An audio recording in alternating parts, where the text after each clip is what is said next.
नमस्कार दोस्तों, आइए सुनते हैं हिंदी साहित्य की जानी मानी लेखिका मन्नू भंडारी द्वारा लिखी हुई कहानी मुक्ति। और अंततः ब्रह्म मुहूर्त में बाबू ने अपनी आखिरी सांस ली। वैसे पिछले 8-10 दिन से डॉक्टर सक्सेना परिवार वालों से बराबर यही कह रहे थे, प्रार्थना कीजिए ईश्वर से कि वह अब इन्हें उठा ले, वरना एक बार अगर कैंसर का दर्द शुरू हो गया तो बिल्कुल बर्दाश्त नहीं कर पाएंगे ये। परिवार वालों के अपने मन में भी चाहे यही सब चल रहा हो, पर ऊपर से तो सब एक दुखद मौन ओढ़े खड़े रहते, बिल्कुल चुपचाप।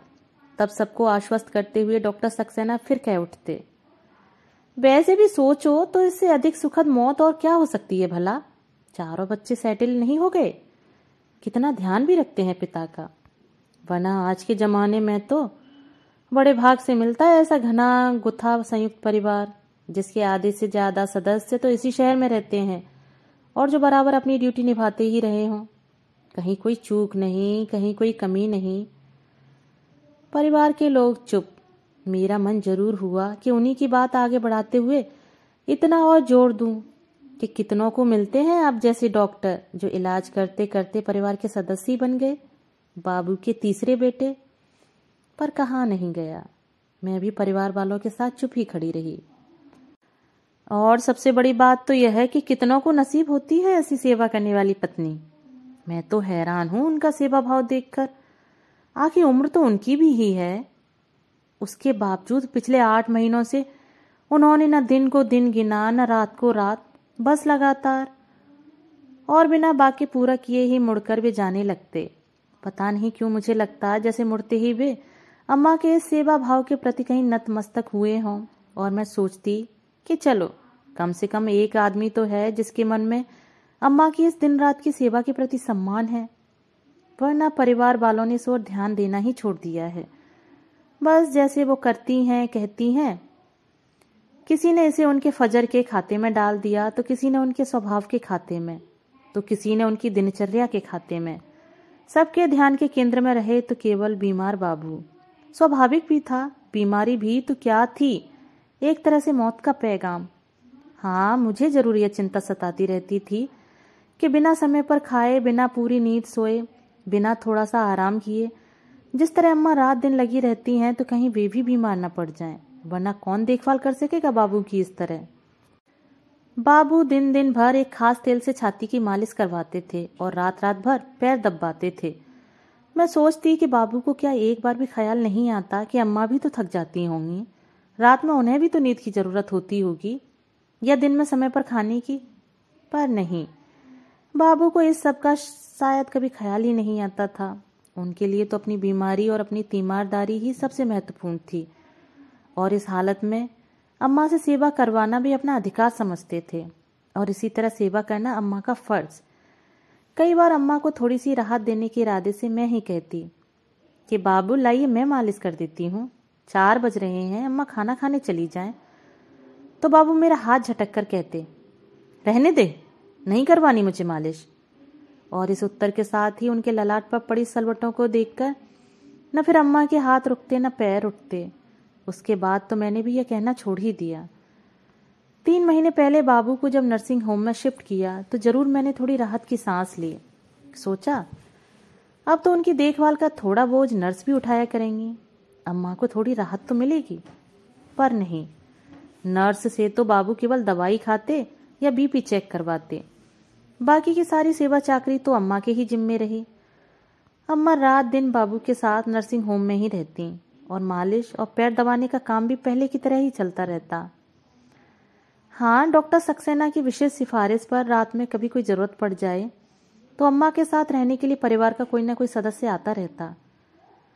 कल रात 9 बजे के करीब हम लोग खाना खाकर उठे ही थे कि फोन की घंटी बजी। मैंने फोन उठाया तो उधर बड़े चाचा थे। छोटी, भैया की पहले आवाज गई और फिर थोड़ी देर बाद वे बेहोश हो गए। डॉक्टर सक्सेना को बुलाया, उन्होंने आकर अच्छी तरह देखा और फिर कमरे से बाहर आकर इतना ही कहा, बस समझिए कुछ घंटे की ही और बात है, आप फोन करके बच्चों को बुला लीजिए। फिर उन्होंने नर्स को कुछ आदेश दिए और चले गए। सो देख, तू फोन करके शिवम को कह दे कि सवेरे की फ्लाइट पकड़कर आ जाए, लखनऊ फ़ोन करके बड़ी को भी कह दे कि वह भी जल्दी से जल्दी पहुंचे। अमेरिका से नमन का आना तो मुश्किल है, पर सूचना तो उसे दे ही दी जा सकती है। और सुन, फ़ोन करके तू नर्सिंग होम आ जा, मैं बाहर निकलूंगा, सारी व्यवस्था भी तो करनी होगी।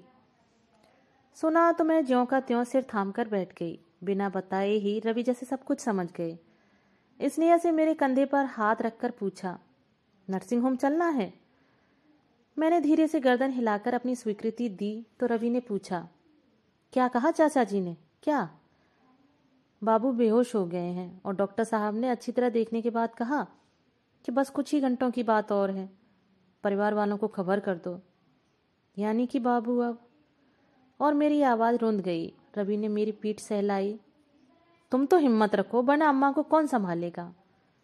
अम्मा की बात सोचकर एक बार तो मैं और विचलित हो गई, क्या गुजरेगी उन पर फिर अपने को संभाल कर उठी और सबसे पहले बम्बई बड़े भैया को फ़ोन किया।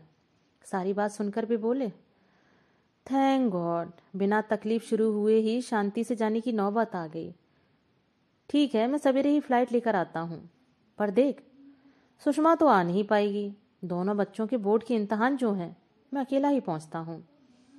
वैसे भी सब लोग करेंगे भी क्या?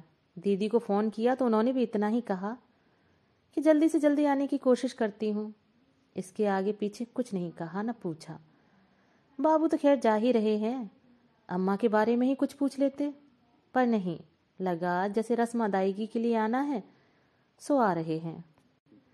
हैरान सी मैं गाड़ी में बैठी तो रवि से कहे बिना न रहा गया, रवि, भैया और दीदी की आवाज़ का ऐसा ठंडापन, जैसे सब इस सूचना की प्रतीक्षा ही कर रहे थे, किसी को कोई सदमा ही न लगा। ऐसा क्यों सोचती हो? याद नहीं कैसा सदमा लगा था उस दिन जब पहली बार डॉक्टर से कैंसर की रिपोर्ट मिली थी। उसके बाद कुछ महीनों तक तो कितनी लगन से बाबू की देखभाल और तीमारदारी चलती रही थी। शुरू के तो 4 महीनों में 2 बार तो बम्बई से बड़े भैया आए, 1 बार अमेरिका से छोटे भैया भी आए। उन्होंने तो बीमारी का सारा खर्च उठाने का जिम्मा भी लिया, वरना आज बाबू के नर्सिंग होम का खर्चा उठा पाते। फिर यहाँ रहने वाले परिवार के दूसरे लोग भी तो रोज हाजिरी बजाते ही रहे हैं। हाँ, समय के साथ साथ जरूर सब कुछ थोड़ा कम होता चला गया, जो बहुत स्वाभाविक भी था। मैंने सोचा, ठीक ही तो कह रहे हैं रवि, दूसरों की क्या कहूँ, मैं खुद अब कहाँ पहले की तरह 4-4, 5-5 घंटे आकर बाबू के पास बैठती रही हूँ। इधर तो 2-2 दिन छोड़कर भी आने लगी थी। शायद यही जीवन की नंगी सच्चाई है कि जैसे जैसे बीमारी लंबी खिंचती चलती है, फर्ज के तौर पर ऊपर से भले ही सब कुछ जैसे तैसे घिसटता रहे, पर मन की किसी अनाम परत पर उस अघट के घटने की प्रतीक्षा भी चलती रहती है। शायद इसीलिए मौत की इस सूचना ने सदमा नहीं, राहत ही पहुंचाई सबको। फिर भी कम से कम मेरे मन में चलने वाली हर बात, हर सोच को अच्छी तरह समझने वाले रवि का एक हाथ मेरी पीठ सहलाने लगा। Relax Shivani, relax. इस समय सब बातों को ध्यान से हटाकर तुम केवल अम्मा की बात सोचो। अभी तो तुम्हें ही उन्हें संभालना है, बाकी सब लोग तो बाबू में लग जाएंगे, पर अम्मा पर जो गुजरेगी। जानती हूँ, लंबी बीमारी ने जहाँ अंतरंग से अंतरंग संबंधों के तार भी रेशे रेशे करके बिखेर दिए, वहाँ एक अम्मा ही तो जुड़ी रही उनसे, उतने ही लगाव, उतनी ही निष्ठा के साथ रात दिन सेवा करती रही उनकी। कितनी अकेली हो जाएंगी वे, कैसे झेलेंगे इस सदमे को। गाड़ी रुकी तो लगा, अरे नर्सिंग होम आ ही गया। समझ ही नहीं पा रही थी कि कैसा सामना करूंगी अम्मा का। जैसे तैसे हिम्मत जुटाकर ऊपर चढ़ी तो हैरान, अम्मा वैसे ही बाबू के पैर दबा रही थीं। मुझे देखते ही बोली, अरे छोटी, तू कैसे आई इस वक्त? समझ गई कि चाचा अम्मा को बिना कुछ बताए ही बाहर निकल गए। मैंने भी अपने को भरसक सहज बनाकर ही जवाब दिया, चाचा का फोन आया था, उन्हें किसी जरूरी काम से बाहर जाना था, सो उन्होंने मुझे तुम्हारे पास आकर बैठने को कहा तो आ गई। अम्मा का सामना करना मुश्किल लग रहा था, सो यूं ही मुड़ गई। सामने टिफिन दिखाई दिया तो पूछ बैठी, 12 बजे तुम्हारे लिए जो खाना भिजवाया था खाया या हमेशा की तरह टिफिन में ही पड़ा है? कैसी बात करे है छोटी, कितने दिनों बाद तो आज ऐसी गहरी नींद आई है इन्हें। पैर दबाना छोड़ दूंगी तो जाग नहीं जाएंगे, और जो जाग गए तो जाने हैं इनका गुस्सा। देखा नहीं कैसे लाता फटकाने लगे हैं ये। सो दवाने दे मुझे तू। खाने का क्या है, पेट में पड़ा रहे या टिफिन में, एक ही बात है। कैसा तो डर बैठ गया है अम्मा के मन में बाबू के गुस्से का कि उन्हें सोता जानकर भी वे पैर दबाना नहीं छोड़ रही। पिछले कई महीनों से यही तो स्थिति हो गई है उनकी कि खाना टिफिन में पड़ा रहे या पेट में, उन्हें कोई फर्क नहीं पड़ता। और इस सब के लिए उन्होंने न कभी कोई किसी से शिकायत की, न गुस्सा करें भी तो किस पर। गुस्सा करना नहीं, बस जैसे गुस्सा झेलना ही नियति बन गई थी उनकी। आश्चर्य तो मुझे इस बात पर हो रहा था कि इतनी अनुभवी अम्मा को क्या ये बिल्कुल पता नहीं चल रहा था कि बाबू गहरी नींद में नहीं बल्कि बेहोशी की हालत में पड़े हुए हैं। क्या 8 महीने की लंबी बीमारी ने भूख नींद के साथ साथ उनकी सारी इंद्रियों को भी सुन्न कर दिया है। एक तरफ तो कुछ घंटों के बाद बाबू के साथ जो होने जा रहा है उसकी तकलीफ, अम्मा पर होने वाली उसकी प्रतिक्रिया की कल्पना, और दूसरी तरफ सहज बने रहने का नाटक। अजीब स्थिति से गुजर रही थी मैं। सवेरे ठीक 5 बजे बाबू ने आखिरी सांस ली। आने के कुछ देर बाद ही नर्स ने मुझे बुलाकर कहा था कि वे यदि बार बार अंदर आएंगी तो अम्मा को शक होगा और वे अभी से रोना धोना शुरू कर देंगी। इसलिए मैं ही थोड़ी थोड़ी देर बाद बाबू की सांस का अंदाजा लेती रहूं और मैं बाबू के सिर पर हाथ फेरने के बहाने यह काम करती रही थी। कोई 7-5 मिनट पहले ही उनकी उखड़ी उखड़ी सांस को देखकर मैं ही नर्स को बुला लाई। नर्स थोड़ी देर तक पल्स पर हाथ रखे खड़ी रही। फिर उसने धीरे से बाबू के पैरों से अम्मा के हाथ हटाए। सब कुछ समझकर बाबू के पैरों से लिपट कर ही अम्मा छाती फाड़कर जो रोईं तो उन्हें संभालना मुश्किल हो गया। परिवार के कुछ लोग शायद काफी देर पहले से ही नीचे आकर खड़े हो गए थे। नर्स की सूचना पर बड़े चाचा, चाची और रवि ऊपर आ गए। ये सब लोग तो रात से ही इस घटना के लिए मानसिक रूप से तैयार थे। नहीं थी तो केवल अम्मा, सो उन्हें संभालना मुश्किल हो रहा था। चाची ने आंसुवाई आंखों से अम्मा की पीठ सहलाते हुए कहा, धीरज रखो भाभी, धीरज रखो। पर अम्मा ऐसी ही रहीं और रोते रोते फिर जो चुप हुई तो ऐसी चुप मानो अब उनमें रोने की ताकत भी न बची हो। हथेलियों में चेहरा ढांपे वे बापू के पैंताने जस की तस बैठी रहीं। थोड़ी देर बाद नर्स के इशारे पर चाची, रवि और मैंने उन्हें उठाया तो उठना तो दूर उनसे हिला तक नहीं गया।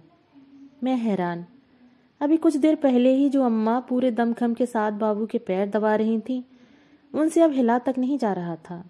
गए तो बाबू थे पर लगा जैसे जान अम्मा की निकल गई हो। घर लाकर उन्हें बाबू के कमरे में ही बिठा दिया। वे जमीन पर दीवार के सहारे पीठ टिकाकर बैठ गईं, बिल्कुल बेजान सी। बाकी सब लोग बाहर चले गए, बस मैं उनके साथ बैठी रही, यह तय करके कि अब मैं यहाँ से हिलूंगी नहीं। बाहर इस अवसर पर होने वाली गतिविधियां अपने ढंग से चलती रहीं। बड़े भैया 10 बजे की फ्लाइट से आए और एयरपोर्ट से ही सीधे नर्सिंग होम चले गए। दोनों चाचियां घर की व्यवस्था करने में लगी रहीं। 11:30 बजे के करीब दोनों चाचा, भैया और रवि बाबू के शव के साथ घर आए, जहां परिवार के लोग पहले से ही इकट्ठा हो गए थे। शव देखकर एक बार जरूर सब फूट पड़े। फिर शुरू हुए यहाँ होने वाले रस्म रिवाज। पंडित जी जाने कौन कौन से श्लोक बोलते पढ़ते रहे और साथ ही साथ कुछ करते भी रहे। फिर बाबू के पैर छूने का सिलसिला शुरू हुआ, जो सबसे पहले अम्मा, दोनों चाची और मैं किसी तरह पकड़कर अम्मा को बाहर लाए। हाथ जोड़कर अम्मा ने बाबू के पैरों में जो सिर टिकाया तो फिर उनसे उठा ही न गया। हम ही लोगों ने किसी तरह उन्हें उठाकर वापस कमरे में ला बिठाया और मैं पैर छूने की रस्म के लिए बाहर निकल गई। लौटी तो देखा अम्मा उसी तरह दीवार में पीठ टिकाए बैठी हैं और उनकी आंखों से आंसू टपक रहे हैं। अम्मा के बगल में बैठकर उनकी पीठ सहलाते हुए मैं सोचने लगी, कैसी विडंबना है। आज अम्मा जिन बाबू के लिए रो रही हैं, कैसी जिंदगी जी है अम्मा ने उनके साथ।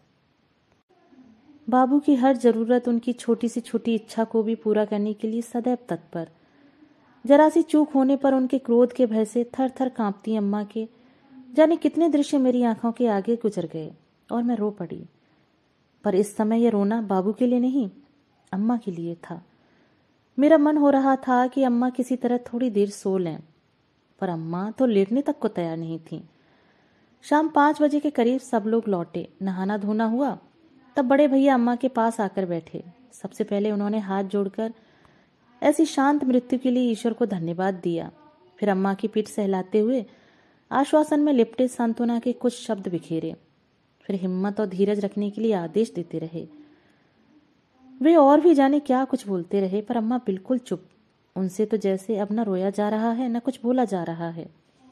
देर शाम की गाड़ी से दीदी आई और जोर जोर से रोते हुए अम्मा के कमरे में घुसी। हाय अम्मा, मैं तो बाबू के दर्शन भी न कर सकी। अरे मुझे पहले किसी ने खबर की होती तो जल्दी आती। अरे बाबू, हाय अम्मा। मैंने ही उन्हें चुप कराकर जैसे तैसे कमरे से बाहर भेजा। मैं नहीं चाहती थी कि अब कोई भी अम्मा के पास आए, वे किसी भी तरह थोड़ा सो लें, पर यह संभव ही नहीं हो पा रहा था। रात में सारे दिन के भूखे लोगों ने डटकर खिचड़ी खाई। मैं जल्दी से अम्मा की प्लेट लगाकर लाई और बराबर मनोहार करती रही कि अम्मा कुछ तो खा लो, कल सारे दिन भी तुमने कुछ नहीं खाया था। पर अम्मा न कुछ बोली न खाया। मेरे बराबर आग्रह करने पर उन्होंने बस किसी तरह हिम्मत करके मेरे आगे हाथ जोड़ दिए। उनके इस नकार के आगे तो फिर मुझसे न कुछ कहते बना न खाते। दूसरे दिन सवेरे 10 बजे के करीब मातम पुरसी का सिलसिला शुरू हुआ। पुरुष लोग बाहर बैठे रहे थे तो स्त्रियां भीतर के कमरे में। सारी औरतें एक तरफ और दूसरी ओर घूंघट काढ़े घुटनों में सिर टिकाए अकेली अम्मा। औरतों में शुरू में थोड़ा रोना गाना चलता और फिर इधर उधर की बातें। कोई बाबू की लंबी बीमारी की बात करता तो कोई उनकी हिम्मत की तो कोई उनके धीरज की। नौकर के इशारे पर मैं आने वालों के लिए पानी की व्यवस्था करने रसोई में चली गई। पानी की ट्रे लेकर बाहर गई तो हर आने वाला परिवार वालों को सांत्वना देते हुए जैसे यही कहता, अरे भाई, यह उनकी मृत्यु नहीं, समझो उनकी मुक्ति हुई। बड़े भागवान थे जो ऐसी जानलेवा बीमारी के बाद भी ऐसे शांति से चले गए। यह तो उनके पुण्यों का ही प्रताप था कि ऐसे शुभ मुहूर्त में प्राण त्यागे। कितनों को मिलती है ऐसी मौत। तुम्हें तो संतोष करना चाहिए कि नहीं कोई तकलीफ पाई न दर्द झेला, बस इसी जी के जंजाल से मुक्त हो गए। हे परमात्मा, उनकी आत्मा को शांति देना। खाली गिलासों की ट्रे लेकर मैं फिर रसोई में आई तो बाहर से हड़बड़ाती हुई दीदी आई। छोटी, अम्मा क्या वहां बैठी बैठी सो रही हैं? ये तो गनीमत थी कि मैं उनके पास थोड़ी देर बैठी, सो मैंने उनके हल्के हल्के खर्राटों की आवाज सुन ली। पता नहीं किसी और ने भी सुना होगा तो क्या सोचा होगा। उस समय तो मैंने जरा पास सरक कर उन्हें जगा दिया, पर उनसे तो जैसे नींद के मारे बैठा भी नहीं जा रहा है। तू चलकर बैठ उनके पास और संभाल, वरना फिर कहीं। अम्मा सो रही हैं। मैंने तुरंत ट्रे रखी और कमरे में आई। वहीं बैठी छोटी भाभी को इशारे से बुलाया और उनकी मदद से पास वाले कमरे में लाकर उन्हें पलंग पर सुला दिया और धीरे धीरे उनका सिर थपकने लगी। देखते ही देखते वे सचमुच सो गईं। शायद एक गहरी नींद में थोड़ी ही देर में फिर दीदी आई और यह दृश्य देखकर हैरान भन्नाकर बोली, ये क्या? तूने तो इन्हें यहां लाकर सुला दिया और ये सो भी गईं। हद है भाई, बाहर तो औरतें इनके मातम में शिरकत करने आई हैं और ये यहां मजे से सो रही हैं। कल बाबू गुजरे और आज ये ऐसी। दीदी, मैंने उन्हें वाक्य भी पूरा नहीं करने दिया। आप नहीं जानती पर मैं जानती हूं। देखा है मैंने कि इन 8 महीनों में कितने बिन खाए दिन और अनसोई रातें गुजारी हैं अम्मा ने। आप तो खैर लखनऊ में बैठी थी, पर जो यहां रहते थे, जिन्होंने देखा है यह सब, उन्होंने भी कभी ध्यान दिया अम्मा पर? और तो और रात दिन जिन बाबू की सेवा में लगी रहती थी, उन्होंने भी कभी सोचा कि आखिर कभी थकती भी हैं कि नहीं? नहीं, बस जरा सी चूक होने पर कितना गुस्साते थे अम्मा पर कि वह थरथरा जाती थी। दीदी समझ लीजिए, आपके इन 8 महीनों में पूरी तरह निचुड़ गई हैं अम्मा। आज न उनमें बैठने की हिम्मत है न रोने की। परिवार की सारी औरतें तो बैठी हैं बाहर, आप भी जाकर वहीं बैठिए। कह दीजिए उनसे कि अम्मा की तबीयत खराब है, वे बैठने की हालत में नहीं है। मेरी बात, मेरे तेवर देखने के बाद दीदी से फिर कुछ कहते नहीं बना, बस इतना ही कहा, हम तो बैठ ही जाएंगे पर। और वे निकल गईं। मैंने उठकर दरवाजा बंद कर दिया और दूसरी ओर की खिड़की खोल दी जो बाहर की ओर खुलती थी। खिड़की खोलते ही बाहर से आवाज आई, यह दुख की नहीं तसल्ली की बात है। बेटा, याद नहीं डॉक्टर साहब ने क्या कहा था। भगवान ने आखिर इन्हें समय से मुक्त कर ही दिया। मैंने घूमकर अम्मा की ओर देखा कि इन आवाजों से कहीं वे जग न जाएं, पर नहीं, वे उतनी ही गहरी नींद में सो रही थीं, एकदम निश्चिंत। दोस्तों, अभी आप सुन रहे थे मन्नू भंडारी द्वारा लिखी हुई एक कहानी मुक्ति। मिलते हैं एक और नई कहानी के साथ। धन्यवाद।